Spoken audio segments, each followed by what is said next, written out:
Yo, yo, yo, it's again another episode here, Concepts Talk. We have another phenomenal guest here, another young lady doing phenomenal things in the health industry, all the way from LA. She's our first virtual guest. So, big shout out to her for spending the time to actually talk with us and share with some of the expertise she have in her field. But without further ado, Miss Emily Nader, yeah. See, Yes. we actually just talked.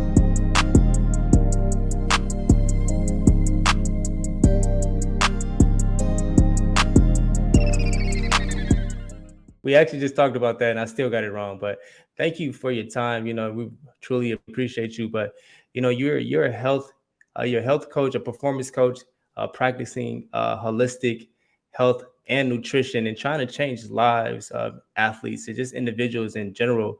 But I don't want to talk too much about what you do. I want you to tell us exactly what inspired you to become a performance coach. Yes, thank you for that lovely introduction. What inspired me to be a performance coach? I feel like there are many moments throughout my life that kind of like led me to the work that I'm doing now.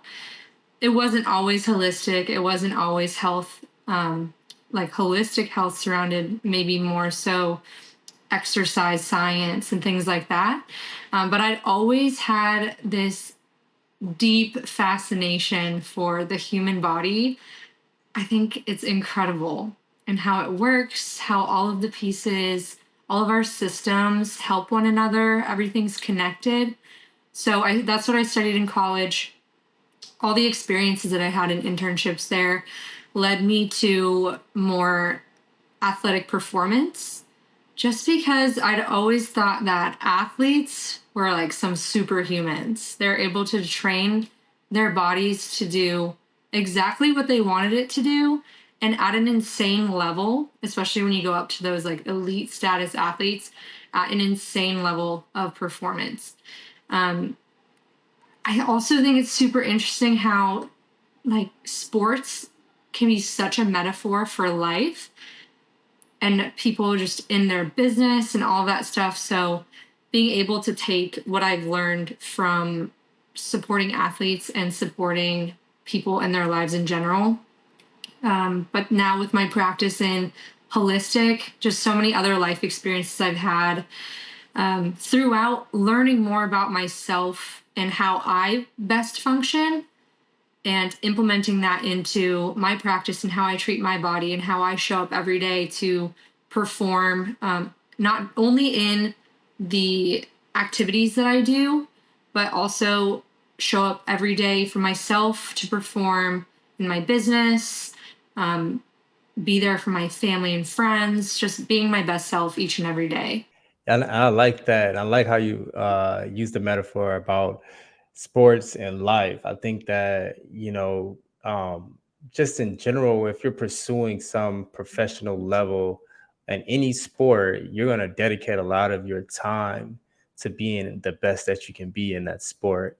However, Mhm. those same attributes, that same discipline, you have to use those same principles in your actual life.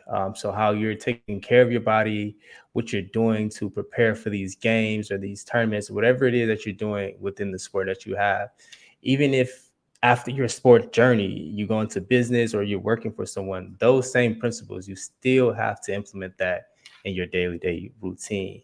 And I think it's incredible that you're sharing awareness on that because outside of sports, if you're not an athlete, a lot of individuals there's a very few individuals that take care of themselves outside of just being an athlete. And I think it's very important to be aware of what your body is actually capable of. I think we sometimes think that these our bodies are just some foreign object where we eat whatever and it's just like okay because there's no immediate consequence to it. But we're gonna let you tell us a little bit more about all those things. But I do want to know, you know, how has your own personal journey, influenced your approach to becoming a performance coach? It all kind of started for me in college, and I realized how down I was on myself and the thoughts that I was having. Just super negative, horrible. things running through my head. I started to feel really uncomfortable about the way that I felt physically. So I knew that there had to be, like, I had to do something about it. I wasn't going to just let myself go down this path. I was like, I didn't feel like myself. I need to do something about this. I was actually in a sports psychology class when this was happening. And I think the timing was perfect for me, because what really stuck out in my head that we were learning about is how your mental affects your physical, just in general, but specifically in that class, your game. So I took the note as I need to go move my body because that's going to support my mental health. So I started going to the gym, and I realized how, like, the huge connection there between mind and body. And I immediately felt more positive in my mood, in my mindset after just going to the gym one time. And then that compounding over and over just really pulled me out of a funk. And it really solidified that connection for me, that mind body connection. And throughout that as well, I started I was on some, I wanted to call them supplements. They're not supplements. I was on pharmaceutical prescription drugs at the time too, that I kind of realized was contributing to the experience that I was having mentally, as well as physically. And so I kind of started to think, like, how can I get closer to the root of who I am as a person? Because we didn't need all of this stuff like a long time ago. Like, we didn't need the pharmaceutical drugs. And of course, there's a time and place for them, but I had a reliance on them. I was abusing them. And that was also something where I was like, I don't need to be doing that. And so I started to learn how to take care of myself in different ways. For me, it was the ADHD. And I'm sure a lot of people have this experience of not being able to focus, whether it's on a certain task or just when you're talking to a person and your mind is wandering, just all of these things. Like, the attention that we have these days with social media and flipping through our phones, it's gotten much worse. And contributing to that too is the food that we're eating. The food that we're eating affects us mentally. And I started to realize that as well. Like, oh, okay, I was eating the food in the commons. It was making my stomach hurt every single time I ate it. So I was like, okay, I got to stay away from that food because my body is giving me a sign that it doesn't like it. And that's what I had pinpointed it to. I was like, I'm doing nothing different, but every time I eat this commons food, my stomach hurts. So I stopped eating it and I felt so much better. And just figuring out ways that I can, like, just in my everyday life to kind of refine myself where I can focus better without needing to use drugs to be able to focus. And so it was experiences like that, and quitting drugs or getting off of those amphetamines was a really big learning experience for me, because I had to be honest with myself and be like, okay, yes, we're going to do this. There's another way. I don't need to be on drugs. I can figure out what my strengths are, focus on those, build those up. I'm good at planning. I'm good at writing things down. What else is going to help my focus? My sleep, water intake, what I'm eating, so less sugary foods, all of that stuff. I know this is kind of like, it seems like it's tracking away from the performance side, but just in everyday life, being able to focus, if you're an athlete or not an athlete and you're running your business, you're high performing in your job, you want to be able to focus every day at work and not feel tired and low energy. Taking a look at everything that you have going on is going to be super beneficial for your performance in every single day. So that's kind of how I see it now, is as a performance coach too. If I have a client coming to me saying, I had a bad game, or this feels really weird when I'm going up to jump, then I'll ask them questions to like kind of figure it out. And especially coming from a holistic side, is treating the person as a whole. So, how can we optimize your performance? Like maybe it's not necessarily what you think it is right away, like a surface level thing. Maybe it's something completely different that is affecting you in your life, like a relationship, um, or certain friends that you're around, and then it's just not helping you uh, reach those really high levels each and every day. I know that was kind of like jumping around, but No, totally. I think you gave a overall understanding on, what it means to be aware of, your surroundings, from your mental state to your actual physical state. And I like how you said before, like I feel like I like to stay in my primal state. And I like to do things in a holistic way as well. So like, and what I mean by a primal state is that, like you said, we didn't have to use all those extra medications or those extra things to heal us, to heal ourselves. Not saying we were the Mhm. best human beings back then, but I still believe that if we were able to heal ourselves in a way where we didn't need extra help, then I think that's the most beneficial way to actually um, treat your body. And just because now you're reliant that you have to trust your body. You have to trust that your body is able to heal itself properly. And I love that. Just going about just growing, just to make sure that I have a longer lifespan, just in general, where I'm not feeding myself these medications, because yeah, it's medication, but there's also a lot of other things within that medication that can be doing certain things to your body. Mhm.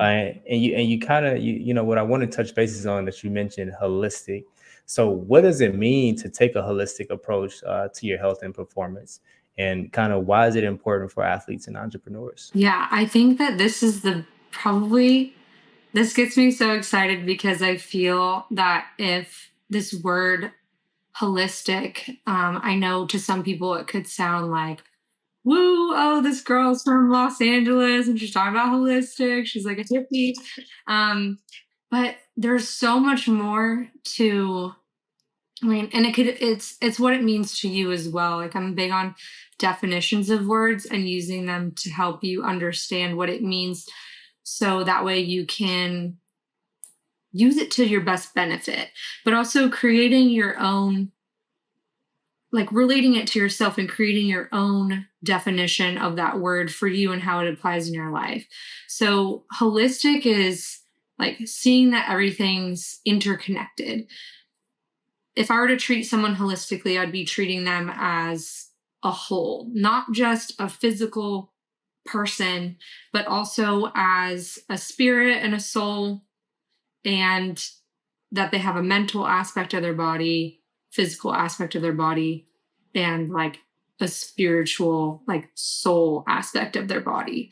If you're thinking about it in way like just holistic as treating it as a whole too, and everything being interconnected, it's like all the different systems of your body, they all affect one another. So if your cardiovascular system is not functioning to its best ability, it will probably be affecting another system of your body, like your muscular system, and kind of seeing it that way. So it's the same with mind, body, spirit.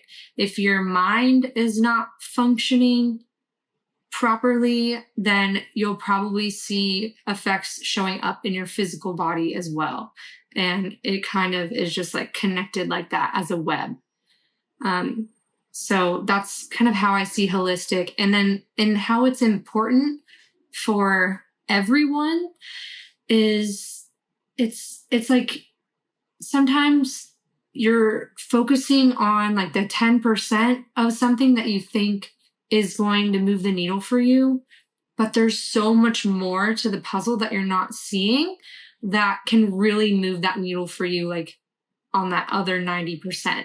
So a lot of people will want to focus their energy on What's the best medication that I can take to lose weight? Or, like, I need a pill to fix my problems, or like, I need a pill to focus. Um, it's not like that, like your energy is best put in other places. So looking at, how is my sleep hygiene? How is my sleep affecting my day? How is the energy that I show up with every day affecting me? Like, how is my mindset? Am I viewing things like nothing's going to work out for me always? Like, here we go again. Or am I really taking the chances and trying to see the best outcome for myself? Which for me, holistic is similar to what you were saying, but I think of it as an approach to where that I just like to heal naturally. Like I don't do anything else. Like now, if it's something super severe that's going to require some additional help, then yeah, I'll have to get that done. But in most cases, like I try to let my body heal itself without any other additives or any other medications. Now, if I have to take a Tylenol or something, then it's completely fine. But Hmm. if I'm not feeling well, if I do have the flu or anything in those cases, I'll just try to let my body heal itself so that it can just continue to be stronger in that sense. Hmm. Because again, I'll think back to the primal days where like they didn't have access to all of these medications, they didn't have access to doctors and all those things. So the body would just learn how to heal itself and adapt to these type of situations if it were to happen again. And how that as individuals or human beings in general, like we have to understand that we can't always rely on certain things to help push us forward or help keep us strong. And it does affect you in a mental state as well, because now if there are things that happen to you, let's say you get a cold, you come down with the flu, then immediately you're going to think of all the medication that you need to go get because your body just don't know how to handle this virus or whatever it is. Now, when you become that dependent, it would transition to your actual day to day, your actual mental state. And if anything were to arouse in your life, if you do have a challenge within anything, you're immediately going to try to find something to actually help you cope with that rather than understanding that you can actually get through it yourself. All you got to do is just, do it or follow through with the certain things that needs to be done to actually Hmm. overcome this. And you mentioned some things about the actual mind state and the mental state of, yourself within, aside from just being a performance coach, you want to help your clients stay in a great mental state. Because yeah, you were mentioning in the very beginning that being in a negative, like in a negative world or negative realm, that would cause you to not really perform at your highest level. You won't really be at your highest self, or you'll cultivate all these things that just doesn't make sense to you. So Hmm. I want to go into that. Like, how does the mind state impact the performance, and what techniques do you kind of use to help keep individuals in a positive mind state? Hmm. This is, I mean, I have a lot of favorite topics, but this is like one of the best. Mindset is so important. If your attitude, and I might have touched on this a little bit, but your attitude is huge, and that's part of your mindset. It's like, how are you showing up? Um, how are you showing up for yourself, number one? And then how are you showing up for others? There's the whole side of it too, where you have to be delicate within the people pleasing aspect of things, because well, a lot of the clients that I work with too are that is very prominent in their life. Like, they've been people pleasers, or they give so much to other people, and are learning to give back to themselves first, so then that way they can show up their best for other people. And it's the same in team sports. I feel like showing up for your team also means showing up for yourself. Because if you want to give your best self to your team, you have to show up for you. So what are you doing for yourself, each and every day, each and every moment, to make sure that you are not even just positive? Because I know there's like a lot of positive psychology could be I guess there's nuances to everything. So even with positive psychology could be, not leaving room for somebody to experience the negative emotions that come up. Negative emotions and negative thoughts, like in terms of your mindset, are very real. And it's not like we need to shove them or push them away. It's important to acknowledge those thoughts so they don't have any more power over you than you want them to. So I feel like when we tend to push things down, they grow and grow and grow, and then they explode at some point, and it's like this worst case scenario thing that happens that we didn't want to happen, but we didn't handle it before, so it came up, it bubbled up. So what I like to tell people, and an amazing tool that I use personally for myself, is writing things out. If I find myself starting down a negative track, I'll grab my journal, I'll write out some thoughts. So I acknowledge them, and then I release them like that in the journal, and I replace them and reframe them with positive thoughts or positive things that could happen. So a lot of times we'll think, like, well, what if it goes wrong? What if it goes this way? It's like, well, what if it goes right? What if we get what we want? What if we can expect good results for ourselves? And a lot of that comes in the attitude, in the mindset, and how you're showing up each and every day. There's also important things to address there as well that can take it even deeper as to beliefs or fears, like deep rooted fears that exist inside of us that we're just scared. Like what, like in that worst case scenario, like what if this does happen? Like I'm scared that this is going to happen. Fear, especially in terms of, like, if I'm relating it to like a game, if you're visualizing the bad thing happening where maybe you hit the ball out, that you hit the ball out of bounds or it doesn't go in the basket, you're replaying or you're playing that image in your mind of that thing not going the way that you want it to. So, a really important thing in life too, like also in sport, a lot of the best athletes, if they're not, if not all of them are already doing this, is mental rehearsing the good outcomes, the things that you want to happen, and really seeing success for yourself, eliminating the fear, but seeing success for yourself so you know you've been there before. This is possible for me. So that's like a question I like to ask too. Like, what do you believe is possible for yourself? If you never thought that success is possible for you, then that's probably not going to be the outcome that you're going to get. So being able to really have, like, get your attitude dialed in and how you're showing up,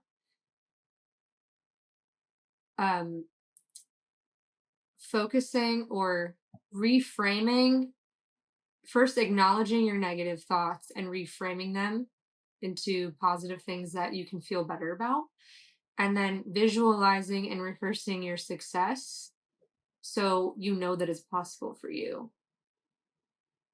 So Yeah. those are some of the main things that I help my clients do.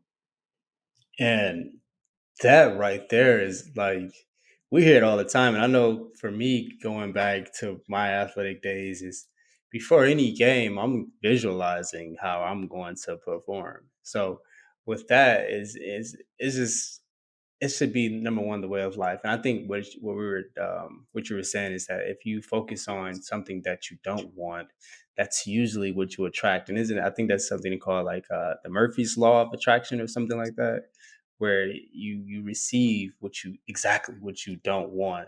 Hmm. And and this isn't for everyone, but if you are in that state where you go through these repetitive cycles and it's just not exactly what you want out of yourself or how you're performing, because you may be working extra hard to get better results, but you just may not really be believing in yourself because you believe that you're not worthy of being able to reach this level, or you're not worthy of being able to attract this amount of things to yourself. So that that that general aspect of being mindful of your mental state and what you're constantly thinking of, and is usually what you're going to attract. So, nowadays, with all of the information that we have now on the internet, we can kind of understand that, but actually practicing and overcoming that gradual consistency of trying to visualize something that you haven't seen before. Can you like share? I guess what would be important. You mentioned that you actually tell your some of your clients that they need to practice this. Can you share some examples of, what and how this actually led to an improvement in your clients' performance with actually practicing their mindfulness? Hmm.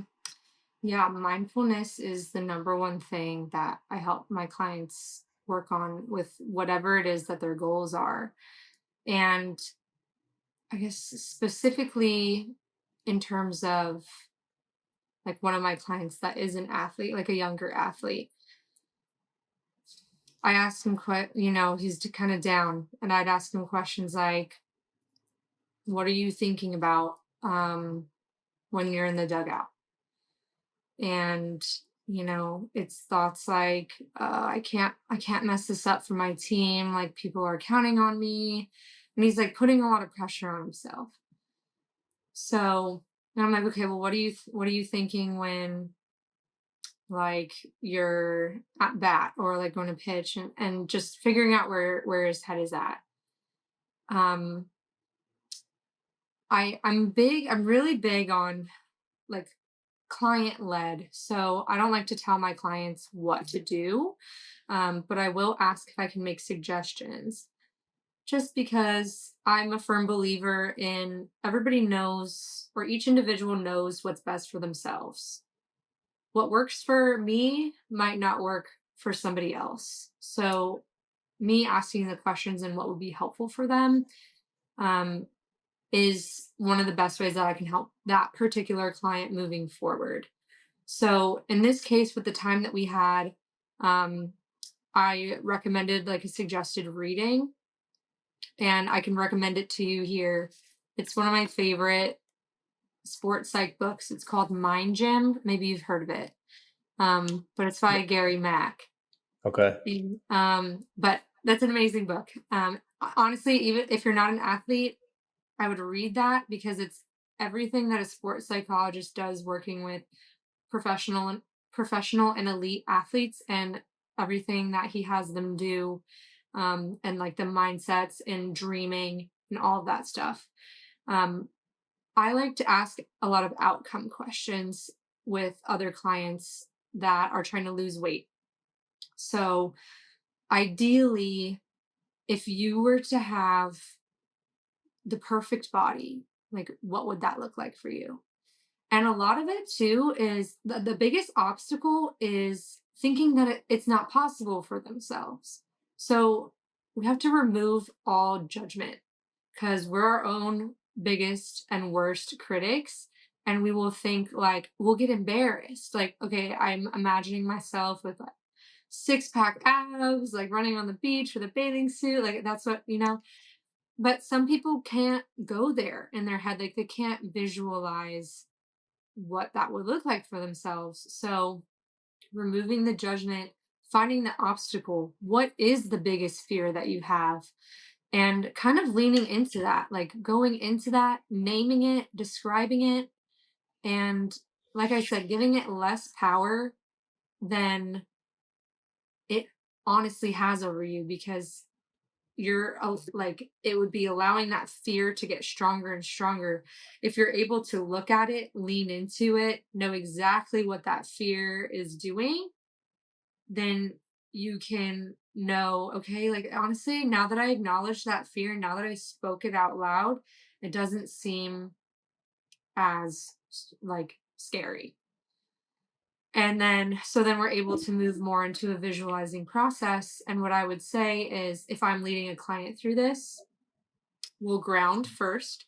So we'll take some breaths, And then I think it's easiest if you shut your eyes. So you're able to use like your mind's eye to really see, and honestly feel, like feeling the sensation in your body too. What does it feel like to achieve this goal? What does it look like? Who's around you? How does it sound? Like, is everyone happy, like cheering?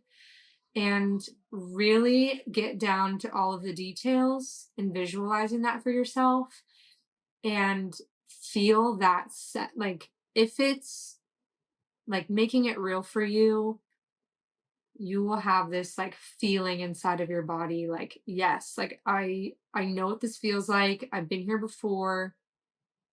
I can accomplish this. And then really writing it down to make it real as well. And then bringing it back to the present moment too, and being like, okay, what can I do right now to help me achieve this goal? Like, what is the next step?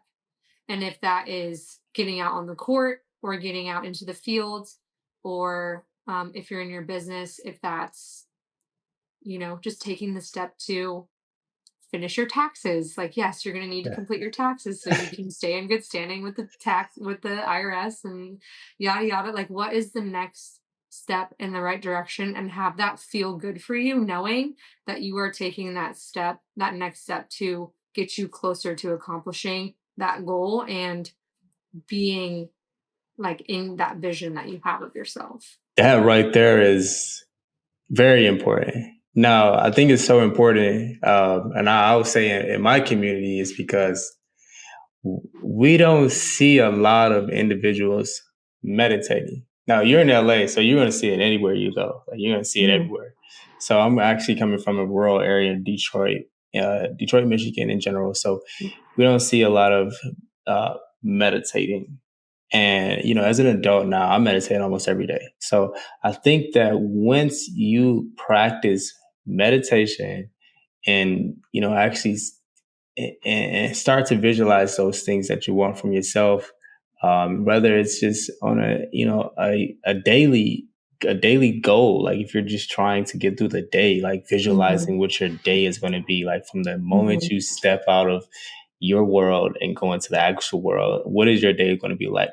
And those that there would actually help you get through those days. You'll find yourself not really going through those challenges. Like if you get to so for me, like if I'm running late somewhere, um, I am going to say I'm going to have traffic is going to be great. It's going to be easy. I'm going to make it there with no red lights, all of those things. And Mhm. usually that's what comes to pass. And it Mhm. sounds it sounds like something that you normally don't hear, but once you I do the practice, same thing. yeah. So I think that because of that, now you're actually cultivating the things that you want out of your life. But meditating for some, it just sounds so, it sounds easier than done. How do you Mhm. meditate? So I want to kind of share what are some practices or some techniques that anyone or everyone can actually start implementing for themselves to start this meditation process where they don't feel like it's uncomfortable or they may be embarrassed to tell their friends or family that I'm meditating. It's not, Mhm. what are some things that you may suggest to these individuals? Mhm. Yeah, and kind of going back to the word meditate too, it can sound, especially if you've never practiced meditation before, it can sound overwhelming or scary, or maybe the ideas that you have of meditation in your head and like what that looks like. It's like, oh, that's not for me. But meditating can be whatever it is for you. Walking meditation, sitting meditation, laying Mhm. meditation. You can do guided meditations, like having somebody guide you. Like I said, that's kind of like what I do with my clients. Sometimes, if we're really working through something within a session, I'll lead them through the process.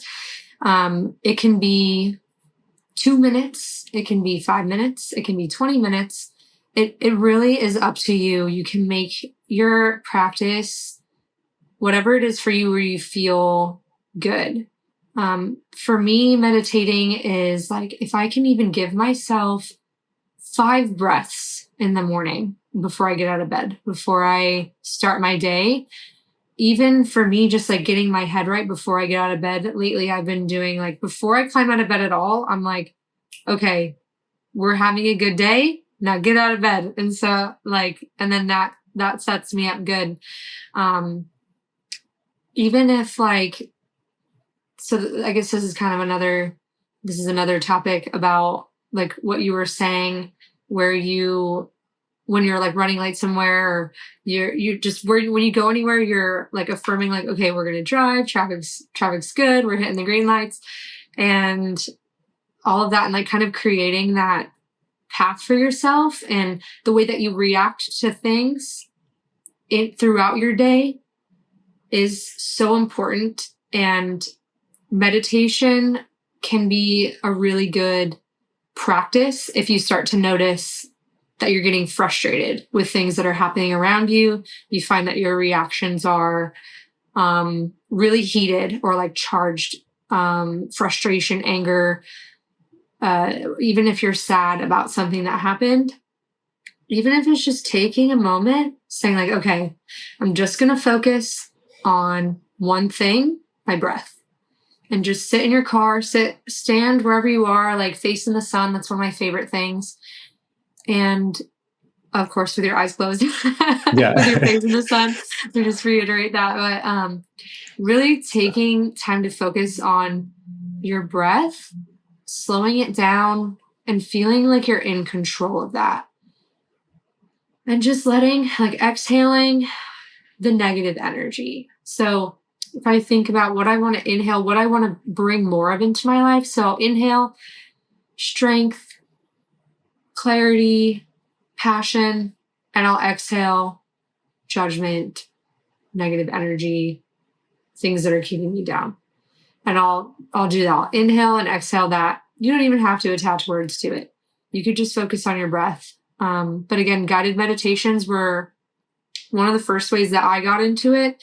And I used them specifically for that reason I just explained. Like if I realized I was having, like my mind started going crazy, I was having negative reactions to the things around me, I would do a guided meditation, 5 to 10 minutes, and then I would feel renewed to move on for the rest of my day.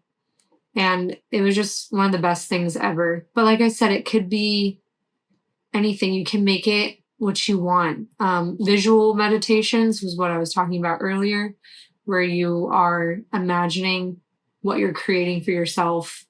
Or really, the way I see it is connecting to the higher version of yourself, maybe yourself that's in like a higher frequency. This is like starting to get into other like more spiritual language, but connecting to that higher frequency version of yourself that is experiencing what you want to experience, that win, that success, achieving your goals, and bringing that forward to you in the present moment. And really living in the energy of that version of you that is, again, achieving success, making that win, getting the outcomes that you want, and being able to attract that to your life with that energy. So I know that that's where meditation can like start to sound woo, but yeah, I guess those are my tips. Yeah, and one of the most beneficial, I think you stated earlier, was walking. Like people don't understand how beneficial it is to walk. Like even if you have music or headphones in, walking. I think it was a study where it actually walking for 5 or 10 minutes a day actually helps you clear a lot of the things that you may be having challenges with, or you're just trying to figure out certain things. Just taking a brief walk can help you identify a lot of the things that you need to, recognize. And meditation, we see and we think that is, you're sitting in some forest-like environment and you're sitting here doing some crazy pose. But Mhm. It could be a lot of different, ways. You can be walking. You can actually be playing your sport. Like that can Mhm. be a form of meditation. I think Yeah. if it puts you at that peak state, at your higher self, if you're really in alignment with, your highest frequency, then Mhm. that's you meditating. And Yeah. sometimes for me, I would use that as a form of meditation. I didn't Mhm. know that it was a meditative state, or I was in a meditative state. Like if there were things that were I would have challenges with, or if there's some life issue that I'm dealing with, I would revert to go find a place to actually play basketball alone, and that will help me, feel better at the end of it, because that's where my higher self was. Mhm. And it doesn't always have to be in this quiet area. I mean, it does help to be in spaces where you don't have a lot of distractions. Mhm. But I think that when we're talking about meditating, yes, it is to clarify certain things that you're dealing with, or you're trying to see yourself at a better position that you're currently in. But it also helps with your everyday tasks. Like you said, if you once you wake up, you're automatically thinking about certain things. For me, like if I have a negative thought, like I'm going back to sleep and I will wake up again. Like I really don't like to wake up in a Mhm. state where my the first thing I think of is just something that could be worrying. So I Mhm. like to make that first thought very intentional, so that it can carry out throughout the day.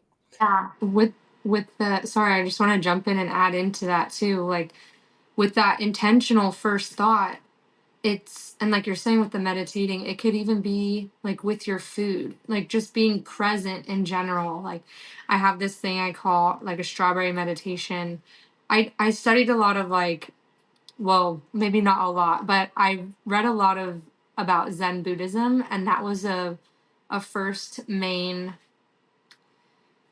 like lessons for me in terms of creating mindfulness and being present and all that stuff. And even if you just look at your food or like look at a strawberry and you create like all this gratitude around how this strawberry was brought to you, and all the work that it took to have this strawberry in your hands.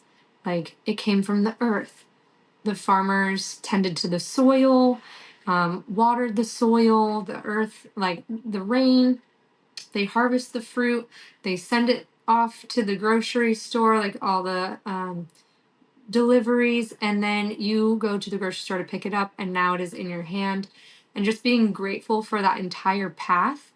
So I think even meditation can be like just being present with whatever's in front of you, and also bringing gratitude to you in the present moment, because that's going to automatically make you feel so much better.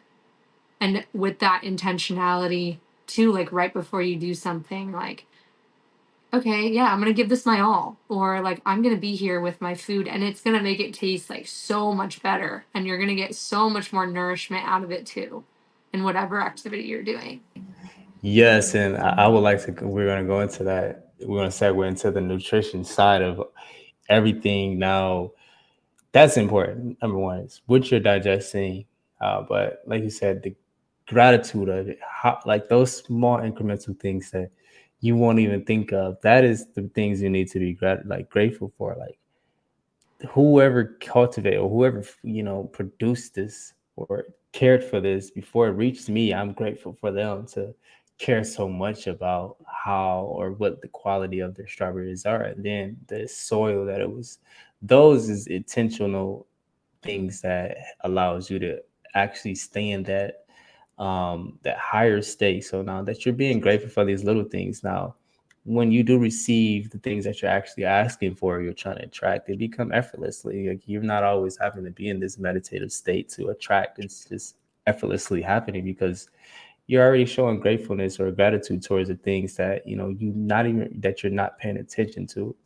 But aside from that, I think that the thing that you are digesting, you're putting in your body is number one important. And it took me a while to understand it because before I was, at this age I am now, I would eat whatever, a lot of junk food, a lot of soda, pop, whatever you guys call it over in LA. We call it pop in Michigan. You Is just it call it like soda. okay? So you guys call it soda over there. So like soda, juice, sugar, artificial, all of those things definitely affects the energy that you produce in your day-to-day activities. Like I didn't realize until one day I was eating, I was just eating like in the morning, and I would be like, why do I feel like so sluggish? And then one day I just decided not to eat this certain type of food, and replaced it with a smoothie. And then now my energy is different. And then I was like, it took a while because again, we're not taught that, hey, don't eat meat in the morning because that meat probably went through X, Y, and Z before it got to you, and all that energy is carried into it. And now, that's just on a spiritual level, but in the actual nutritional facts of it, it's going to drain you rather than give you more energy. So I want to kind of talk about that, like the nutrition side of things, of like when you're out and you're performing, you're going to your day to day things. What are some of the things you want to be mindful for when you're actually ingesting, your diet? Yeah, there's so much I could say. And I've learned so much more on my journey, like to a deeper level that is so disturbing, that I can no longer go back to foods that I used to eat, like growing up, and even like foods that I used to eat a couple years ago. And foods where I'm like, okay, maybe I can eat it this one time, but no, I get sick. My body's like, you can't eat that anymore because of the way that I have been eating now and the quality of food that I eat now. My body rejects the other stuff. Well, maybe not like full on rejects, but like I get those signs and symptoms that are telling me, like, hey, Emily, like that really hurt my stomach. Like, don't eat that anymore. Okay, what I would say for myself in the standard of food that I eat, um, might be different than what I would help a client with that's just kind of starting out on their journey, trying to get a little bit more healthy, making those healthy swaps, changing things out. Because I went through all of those too over the years that led me to the point where I'm at now, which is like just a little different. It's hard to go from A to Z. Sometimes you got to take like A to B to C to D. So I guess what that looks like is making those healthy swaps. Like what I used to do before was, if I was eating Doritos, I would change it out for like a healthier corn chip, that tasted similar but was made with better ingredients.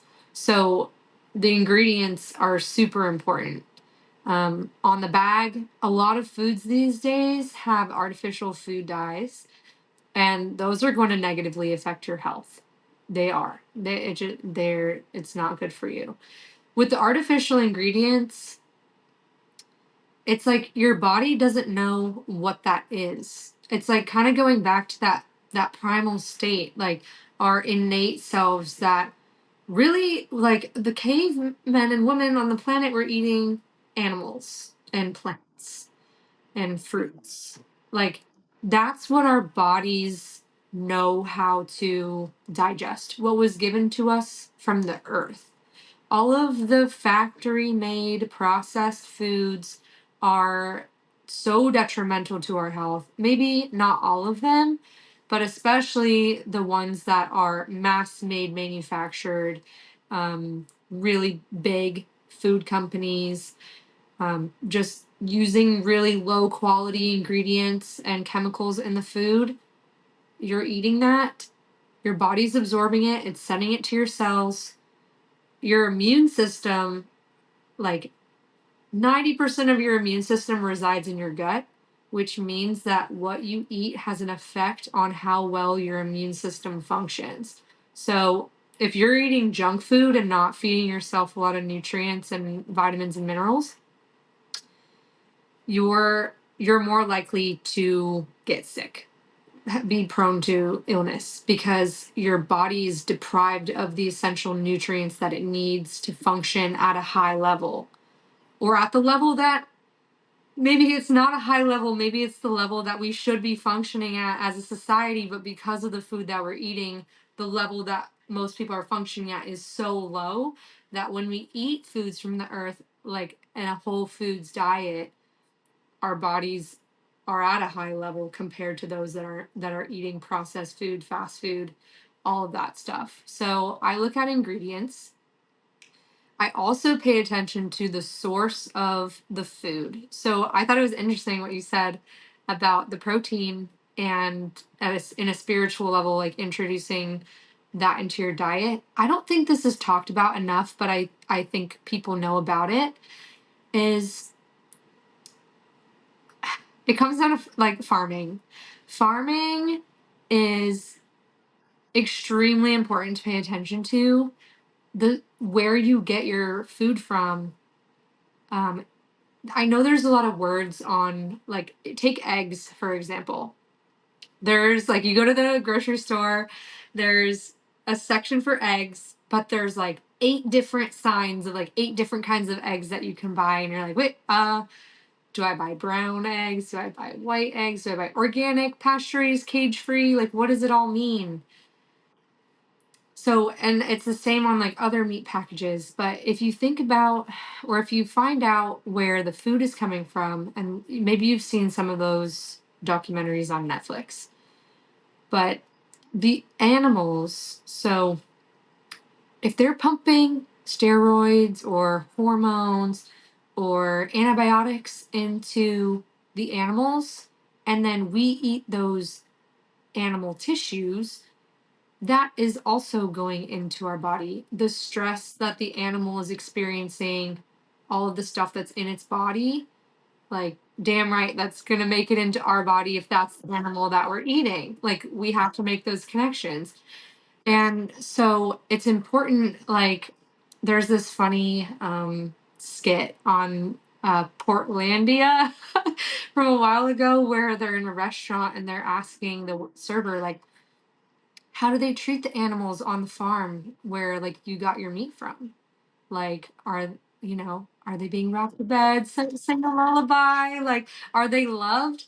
But it's so true. Like, the animal should be roaming pastures in its natural habitat, living its life the way it evolutionarily is supposed to, for it to be the healthiest quality tissue that it will, the healthiest animal that it can be. And then if we're going to eat animals, like, and if we want to eat the healthiest quality animal, healthiest quality tissue, that's the kind of animal that we want to be eating, is the one that's roaming on a pasture, loving its life, not packed tight on top of one another in a barn, or in a cage, like in darkness.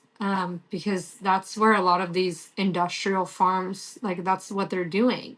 And so we're eating like stressed animal tissue, or most of us are, and that has an effect on our bodies.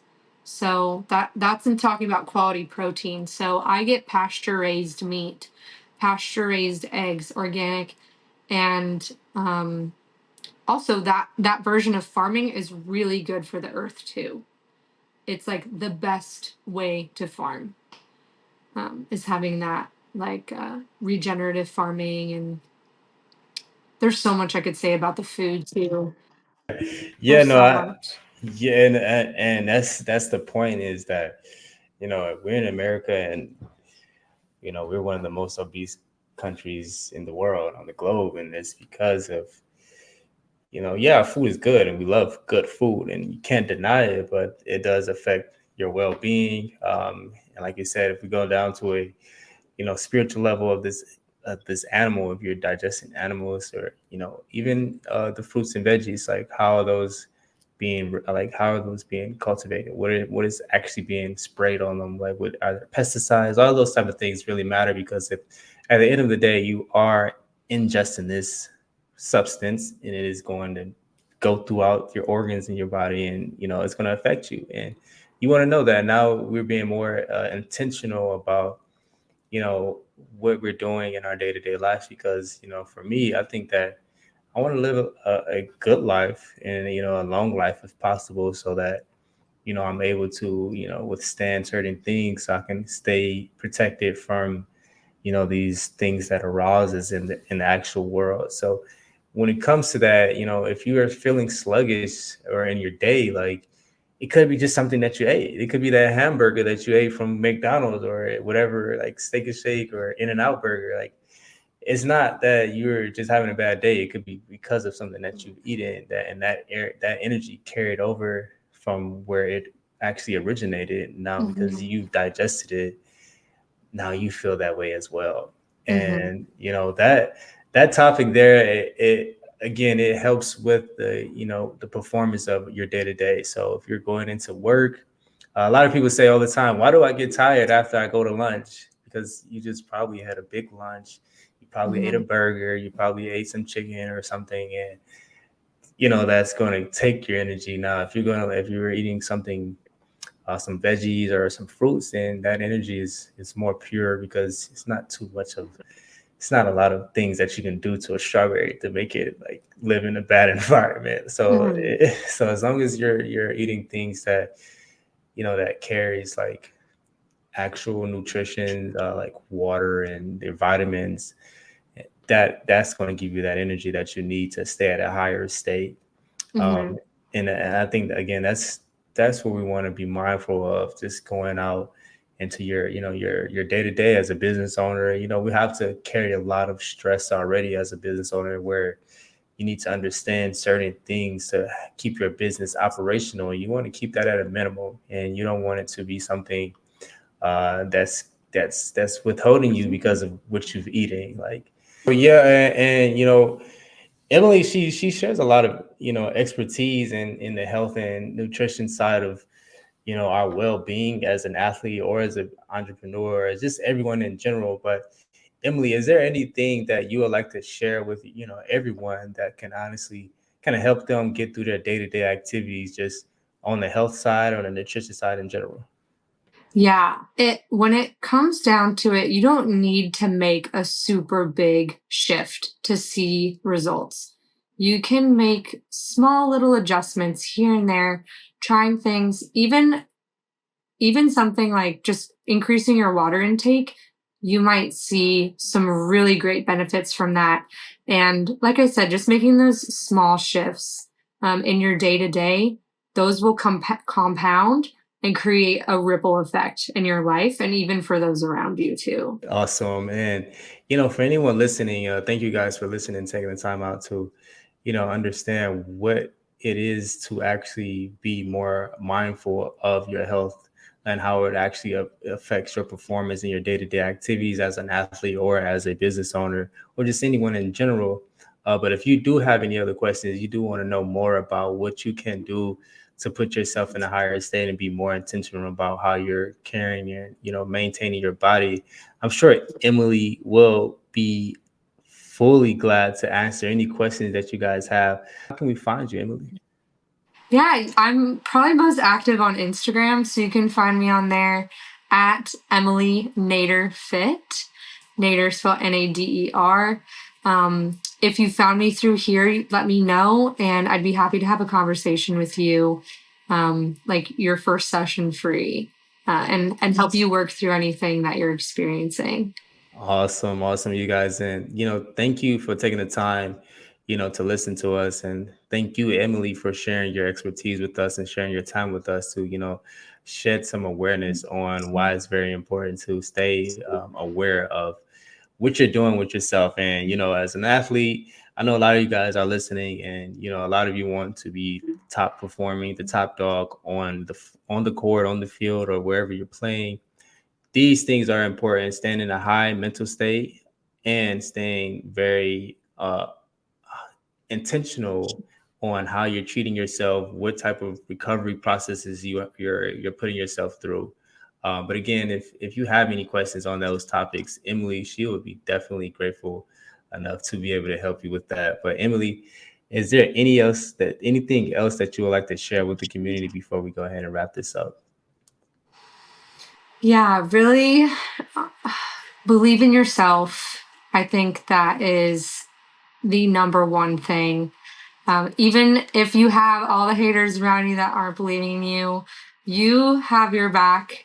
You live your life and do what it takes to get that goal, get that dream. Awesome. You guys believe in yourself and, block the haters out because they are out there and we know that. But without further ado, Emily, thank you for your time again. You're an amazing woman. I hope that you continue to prosper Thank and a you. lot of great things continue to happen for you. You guys, thank you for listening. Again, thank you. You can find me anywhere on Instagram at I am DGKT and Koncepts Talk Podcast here, YouTube. Guys, stay on the lookout for our next episode. And peace.